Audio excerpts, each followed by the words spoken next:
Hey fam, there's a couple of pictures circulating on the internet. Kindly ignore that. That's from an upcoming, powerful, glorious gospel music that I was privileged to be part of, invited Zari by my Hassan friend. So kindly ignore all that.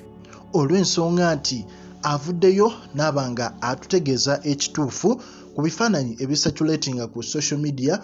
Abangi ababadde tuvuddeyo ne tugamba nti omukyala oyo yasobodde okubanga akyaza bbaawe mu bakadde be wali e Jinja. So omukyala Zari Hassan avuddeyo n'abanga atereeza social media oba embeera egenda maaso mu ggwanga lya Uganda.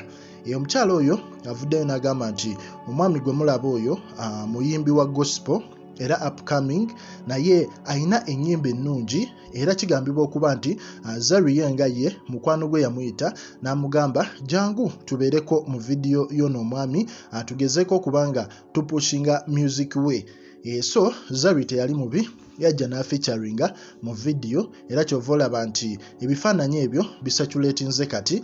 Naye Zari avuddeyo n'agamba nti abantu bye balowooza si bituufu, ye tannakyazaako muntu yenna, ate essaawa zino si nti ayina gw'agenda okukyaza, wabula abantu mwenna gye musinziira mutegeere butegeezi nti ebyo ebifaananyi yali shoot, eyo bagiyita video shoot. Naye ng'ate abalala bangi bakyagaanye okukkiriza olw'ensonga nti bagamba nti Zari agezaako okukuuma bufumbo bwe okuva eri social media, biki agezaako kale oteekawo embeera ya protection, naye ng'ate ye ng'omuntu agamba yali video ya gospel. So mu mbeera eyo abantu bo bakyalemeddeko, naye ffe tuba tukuwa update zonna eziba zigenda maaso mu ggwanga erya Uganda, era nga nkugamba mwatu subscribinga onyige n'akade osobole okuba nga tosubwa.